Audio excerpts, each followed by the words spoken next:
Senator Sullivan. Thank you, Mr. Chairman, and gentlemen, thank you for being here. I think this is a really important hearing because we all know this is a win-win proposition for everybody.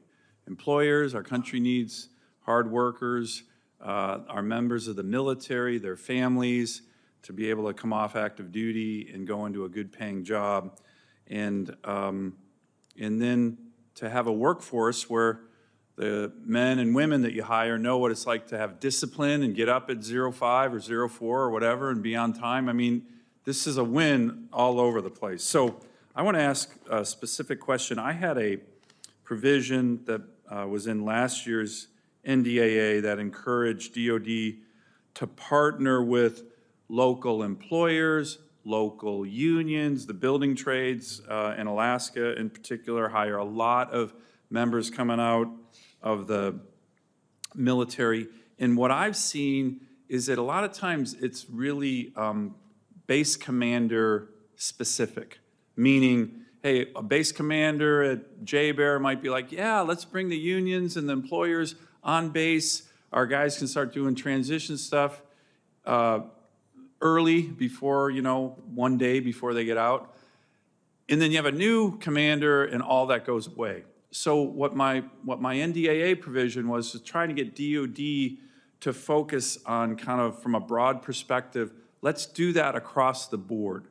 And can I get an update from any of you on where DOD has been with regard to working with these groups that hire? Like I said, local unions, a lot of them have a really good program. The IBEW, for example, has a really good program in Alaska. In contractors, in the construction trades. If you have an update on that, I'd love to hear about it, but you might recall this provision. And then I do want to, maybe I'll just ask the second question next. It follows up on Senator Kelly's question about credentialing. And the one area in particular that I think is really important is the maritime industry. You might remember President Trump signed an executive order that would make it easier for transitioning military members in the maritime space to waive licenses in allowing their experience to count towards merchant mariner credentialing and other credentials. But again, these are super well trained, ready to go, and sometimes we make it hard. A lot of times we make it hard. So, two questions. I'll throw it out to any and all the witnesses, but if you can take that first one first and then the one on credentialing, following up on Senator Kelly's question. Thank you. Senator, so we continue to work with employers and try and expand the engagement with employers to help transitioning veterans. So we continue to grow the SkillBridge program. Yeah, the SkillBridge program is great, by the way, and I think you think it's going well? Senator, we do believe it's going well. We had over 22,000 participants in the SkillBridge program last year. Great. A high percentage of those participants convert to full-time employee with their SkillBridge internship.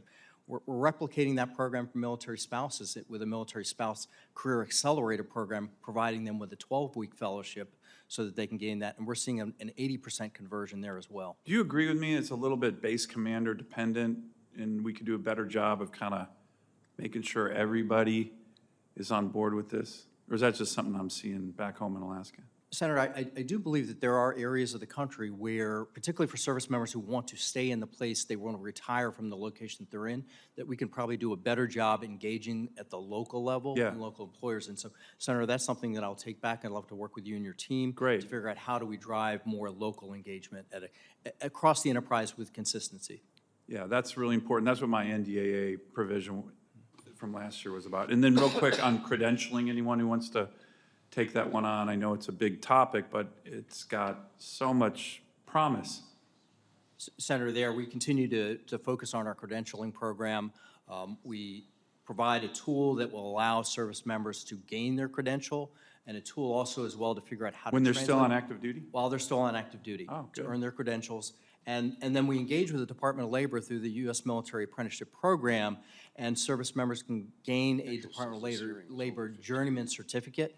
And we have over 93,000 participants in that program. Mr. Rodriguez may want to comment. Thank you, Mr. Rosrani. Senator, I just wanted to add that I spent the week in Alaska, and I visited the commanders at J-Bear. If you recall, during my confirmation hearing, he asked me to go to Alaska, so we spent the week there. Thank you. I met with the commanders. They said exactly what you did. They wanted connections to the local community.